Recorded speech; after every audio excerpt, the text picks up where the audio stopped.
5, 4, 3, 2, 1.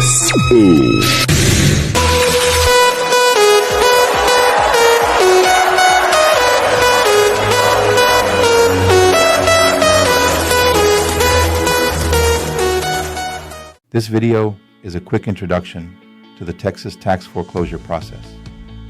We're going to walk through the entire timeline, from the first day of delinquency, all the way through judgment, auction, and redemption, so you understand exactly how the system works and where the opportunities and risks truly are.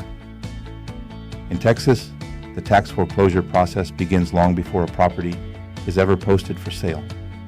It starts quietly, with a simple missed deadline.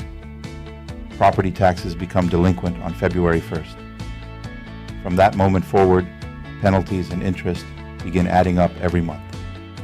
After delinquency, the county sends out reminder notices and collection warnings. Most counties send at least 3 rounds of notices over several months. They try to encourage the owner to pay voluntarily because foreclosure is expensive for the county.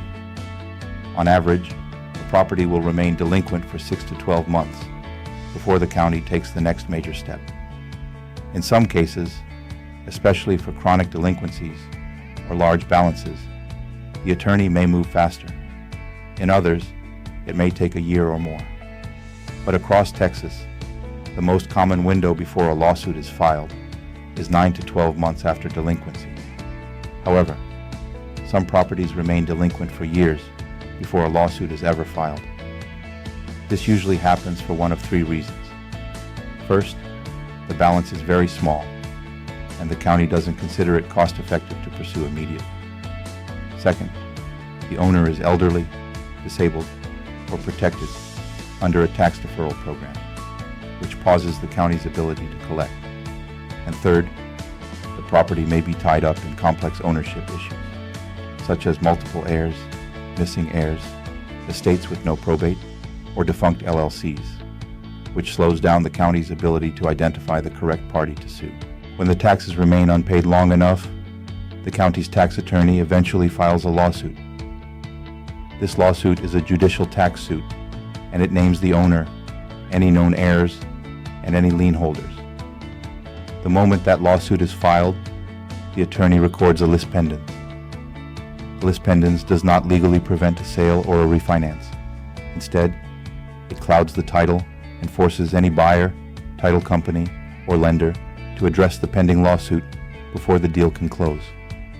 It is essentially a public warning that the property is the subject of active litigation. At this stage, the owner usually receives a citation to appear in court. But even after the lawsuit is filed, some properties sit for years with nothing more than the lis pendens on record. This happens when service of process is difficult or incomplete. If the county can't locate the owner, or must serve multiple heirs, or must rely on alternative service such as publication, the case can stall. In addition, courts move slowly, and tax attorneys often handle thousands of cases at once. As a result, the lawsuit may remain open for several years before the county finally obtains a judgment. Once proper notice has been established and service is complete, the attorney will request a judgment. If the taxes still aren't paid, the judge signs a judgment for foreclosure. This is the legal order that authorizes the property to be seized and sold at auction. With the judgment entered, the owner is officially in default under Texas law. After the judgment, the foreclosure process moves quickly. The county schedules the property for sale, posts the notice, and publishes it according to Texas statute. The sale is set for the first Tuesday of the month, which is the statewide foreclosure day. At this stage, there are several ways a foreclosure can be stopped, not just one. The only guaranteed method to stop the sale is for the owner or their representative to pay all taxes, penalties, interest, attorney fees, and court costs in full. However, there are additional legal avenues that may also halt or delay the sale. A county-approved payment plan. Some counties will allow the owner to enter into a payment agreement even after a lawsuit has started. If accepted and kept current, This can pause the foreclosure process. Approval is discretionary and varies by county. A temporary restraining order or injunction. If the owner challenges the lawsuit, such as improper service, missing heirs, incorrect legal description, or other procedural issues, a judge may grant a TRO that immediately stops the sale until a hearing is held. Bankruptcy filing. If the owner files for bankruptcy before the auction, the federal automatic stay goes into effect and halts the sale instantly. These additional methods are not guaranteed, but they are legitimate legal mechanisms that can stop or delay a tax foreclosure sale under the right circumstances. Once the auction occurs, the property is sold to the highest bidder, and the buyer receives a sheriff's or constable's deed.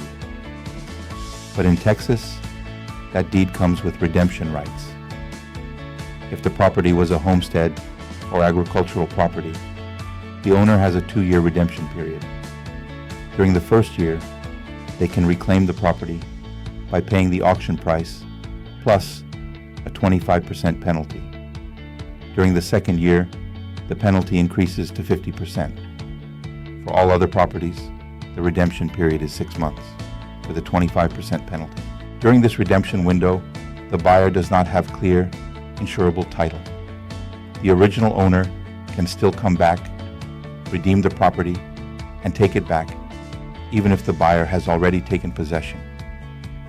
Only after the redemption period expires does the deed become fully secure, allowing the buyer to sell, refinance, or develop the property without risk.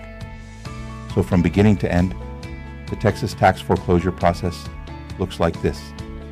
Delinquency begins on February 1st. Notices and demands continue for months. The lawsuit is usually filed about 9 to 12 months later, although some properties remain delinquent for years due to low balances, protected owners, or complex title issues. The lis pendens is recorded at the moment the lawsuit is filed, and that lawsuit can sit for years if service is delayed or the court backlog is heavy. Eventually, a judgment is granted, the property is posted for sale, it is auctioned, and then the redemption period begins. This is the full life cycle of a Texas tax foreclosure. Understanding this sequence is essential for investors, agents, and anyone working with distressed property owners, because every step creates a new opportunity, and every step creates a new risk. This was only the overview. Now that you understand the timeline and the legal mechanics, the next tax foreclosure videos will focus on how to stop foreclosures, how the process really works behind the scenes, the legalities you must follow, and how to find and capture these opportunities the right way. Eventually, we'll deep dive into the exit strategies and show you how to turn these deals into real profits. If you want deeper training, don't forget about the UNC 360 REI Codex School. There is nothing else like it. Joining REI Labs is another step forward to getting more real estate deals done. Remember, this isn't rocket science. You're learning concepts, strategy, some math, and how to find deals. But most of all, you're learning to take action. Key objectives: keep it simple, keep it crisp, keep it honest. Subscribe now, and I'll see you in the next video.